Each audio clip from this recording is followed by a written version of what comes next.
Les Bordelais vont très bien rentrer dans cette rencontre avec ici un ballon pour Clarkin qui est stoppé, mais le ballon est toujours en faveur des Girondins. Et puis on va ouvrir avec Bernard qui joue avec le Boris, retour intérieur sur Connor qui trouve la faille dans la défense perpignanaise et qui redonne ce ballon à Félix Le Boris. Après seulement 1 minute et 40 secondes, c'est déjà le premier essai en faveur des Bordelais. Premier essai pour les Girondins qui ont transpercé une première fois la défense de Perpignan. 7-0 d'entrée en faveur de Bordeaux avec ce 3e essai de la saison pour Félix Le Bourris. Derrière, Pierre Bernard va passer 2 pénalités, dont celle-ci de 53 mètres. Et tout de suite, les Bordelais qui mènent 13-0 dans cette rencontre. Les Perpignanais, eux, vont tenter de réagir sur le renvoi d'ailleurs de la 2e pénalité réussie par Pierre Bernard. Ils vont récupérer les Catalans ce ballon avec Pucala qui est pris, mais le ballon est toujours en faveur des Catalans. Duvenage qui ouvre sur Vahameina qui accélère, qui fixe Fakaté pour donner le ballon dans l'intervalle à Thomas Lolo qui va marquer le premier essai des Catalans dans ce match.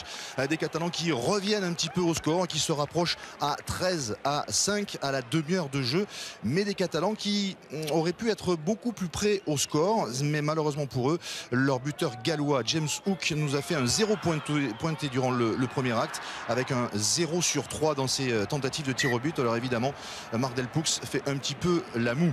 Surtout que juste après, les Catalans se mettent une nouvelle fois à la faute. Beaucoup trop de fautes de la part des Perpignanais. Du coup, Monsieur Cloutet va sortir un carton jaune contre Paulika Yon. Les Perpignanais se retrouvent en infériorité numérique et juste derrière cette faute, eh bien, elle va être sanctionnée par Pierre Bernard, ce qui fait qu'à la pause, ce sont les Bordelais de Vincent Etcheto qui mènent 16-5. C'est plutôt bien payé pour Bordeaux sur cette première période. Dès le début de la seconde période, on retrouve les Bordelais à l'attaque devant la ligne dans le but de Perpignan avec AVI qui est tout près de marquer un nouvel essai, mais l'essai ne sera pas accordé et pour cause, AVI commet un en avant juste avant d'aplatir. Mais les Bordelais insistent dans ce début de seconde période avec ici un ballon toujours en faveur des Girondins avec Connor qui s'infiltre, la belle Chistera pour Domvo qui est pris un petit peu haut. Avantage en cours en faveur de Bordeaux, l'avantage qui ne profite pas vraiment. Du coup, Monsieur Cloutet va siffler la pénalité en faveur des Bordelais. Pénalité jouée rapidement par Maître Taleboula et là je vous laisse admirer le travail. Deuxième essai pour Bordeaux qui prend ses distances au score pour mener 23-5. Les 26 000 spectateurs du stade Chaban-Delmas font la hola. C'est le 13e essai de la saison pour Taleboula qui va marquer ici en force malgré le plaquage de James Hook. Ça fait 23-5 donc pour l'équipe de Bordeaux.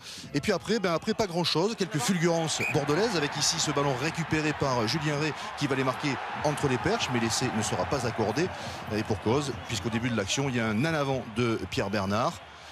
Ou encore un petit peu plus tard, en fin de rencontre, avec cette mêlée en faveur de Bordeaux, le jeu inversé par Manu Sobus qui joue avec Pierre Bernard. Pierre Bernard qui va alerter ses coéquipiers sur l'aile avec un bon ballon pour Domvo. Domvo qui veut redonner à Lacroix, mais bonne défense de Geoffrey Michel qui met fin à cette action. Côté catalan, rien. Beaucoup d'en avant, beaucoup de maladresse dans cette seconde période. Les Catalans qui n'arrivent pas à enchaîner les temps de jeu et qui en plus vont perdre toute une première ligne puisque Thomas Lolo, Guirado et Gentil sont sortis blessés. Au final, c'est Bordeaux qui s'impose 23-5 sans bonus.